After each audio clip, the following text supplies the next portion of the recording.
leopards are from Southeast Asia, and they're different than any other cat species that we have here at the zoo because they're arboreal. So you're going to see them up in the top of the habitat a lot more than you're going to see them down on the bottom. These two sisters came to us from the Houston Zoo where they were born. This used to be a primate habitat. We cleared this spot out so that we could bring in some new perching and all these uprights and the platforms, all sorts of ways to help them use their natural behaviors. So Nova and Luna are doing really well, getting used to their new habitat. That habitat design is amazing for their species. At dusk and dawn, we often see them policing the habitat and walking around. Keepers are able to kind of interact with them at those times, and they seem very open to it.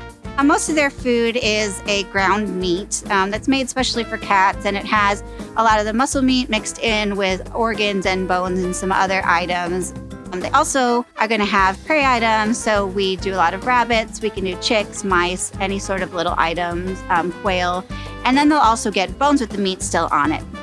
They do have two distinct personalities. Luna is a lot more comfortable in her new surroundings, and she warms up a lot faster to the people around her.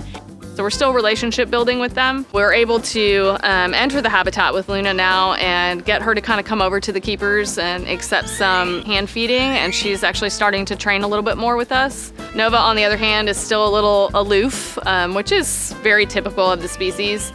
So she'll stay up high even when we're in the habitat, but she's definitely coming around quite a bit more. They do a lot of vocalizations to express how they're feeling, and her vocalizations are changing a bit. She's actually starting to make some sounds that are more greetings. We have a lot of moving platforms. These guys are really good at balancing, and they have that big long tail. So the moving platforms helps them kind of keep that strength as they're jumping from side to side. They have a few adaptations to help them. Their ankles, especially on their back feet, they can turn their feet all the way backwards around. So imagine if your feet were facing backwards on you. That's how they are so agile with going up and down verticals and a few of the strange angles on the trees.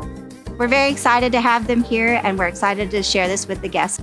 They're an amazing species across the board. We don't know a lot about them in the wild because of their aloof personalities, and so it's always exciting to have new species come into the zoo that we can learn more about. It also is really helpful for us to be able to educate the public on how important they are in the wild and how amazing this species is.